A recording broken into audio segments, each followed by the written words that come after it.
श्रीमद् भगवत गीता में भगवान कृष्ण के उपदेशों का बहुत सुंदर वर्णन किया गया है, जिसमें मनुष्य को जीवन, कर्म, ध्यान, शांति, सत्य, योग और सफलता के बारे में सभी महत्वपूर्ण विषयों को गहराई से जानने का अवसर मिलता है, जो ज्ञान किसी भी मनुष्य के जीवन में बहुत उपयोगी सिद्ध होता है।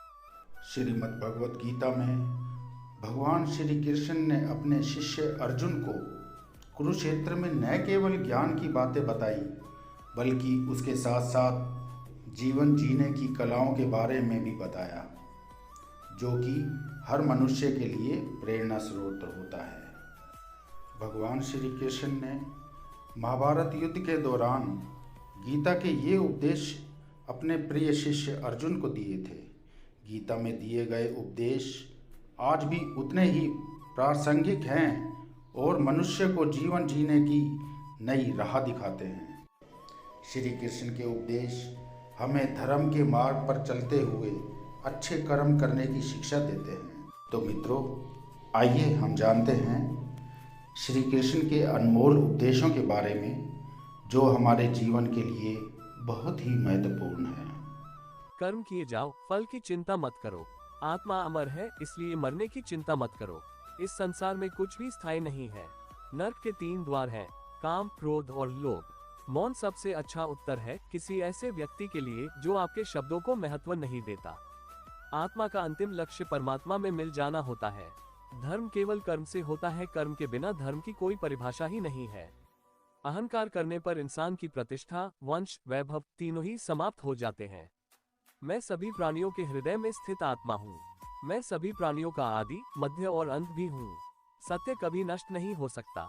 अच्छा करने से नहीं डरना चाहिए।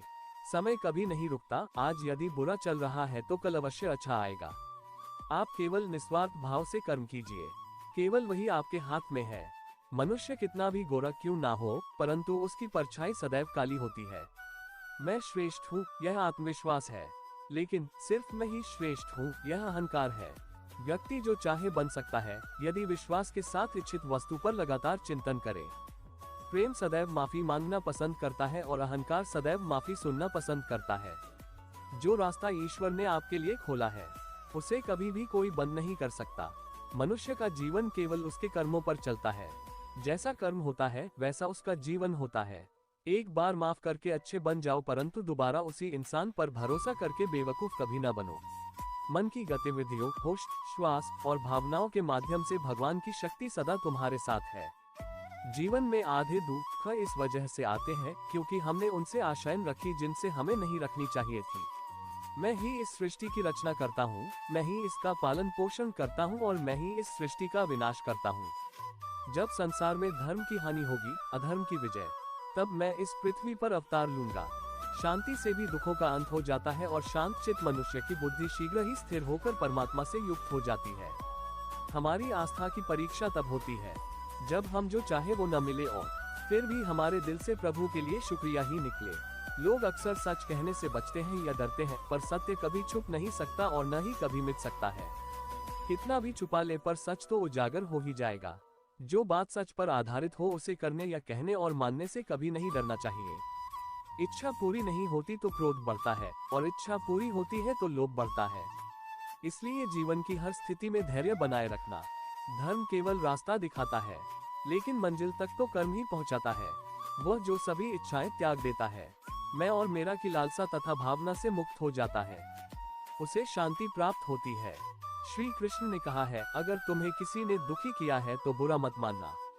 लोग उसी पेड़ पर पत्थर मारते हैं जिस पेड़ पर ज्यादा मीठे फल होते हैं। स्वार्थ से रिश्ते बनाने की कितनी भी कोशिश करें, वो कभी नहीं बनते हैं। और प्रेम से बने रिश्तों को कितना भी तोड़ने की कोशिश करें, वो कभी नहीं टूटते। अगर व्यक्ति शिक्षा से पहले संस्कार, व्यापार से पहले व्यवहार और भगवान से पहले माता पिता को पहचान ले तो जिंदगी में कभी कोई कठिनाई नहीं आएगी। जिस मनुष्य ने जवानी में बहुत पाप किए हैं, उसे बुढ़ापे में नींद नहीं आती। श्री कृष्ण कहते हैं कि मनुष्य को अपने मन को बार बार समझाना चाहिए कि ईश्वर के सिवा उसका कोई नहीं है। परिवर्तन इस संसार का नियम है। कल जो किसी और का था, आज वो तुम्हारा है एवं कल वो किसी और का होगा। विषयों का चिंतन करने से विषयों की आसक्ति होती है। आसक्ति से इच्छा उत्पन्न होती है और इच्छा से क्रोध होता है। क्रोध से सम्मोहन और अविवेक उत्पन्न होता है। जो कुछ हुआ अच्छे के लिए हुआ, जो हो रहा है अच्छे के लिए हो रहा है, जो होगा वह भी अच्छे के लिए ही होगा।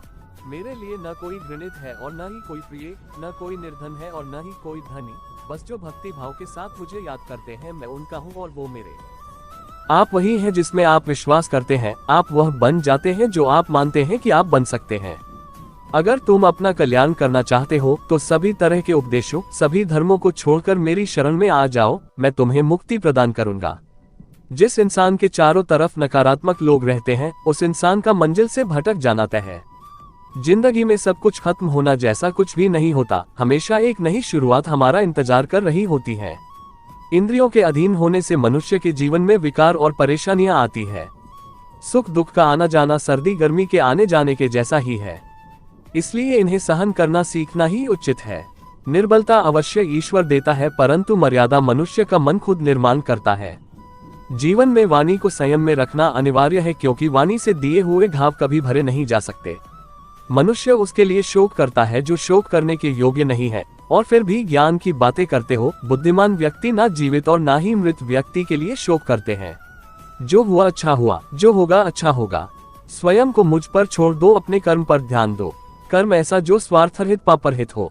जीवन में समय चाहे जैसा भी हो, परिवार के साथ रहो। सुख हो तो बढ़ जाता है और दुख हो तो बच जाता है।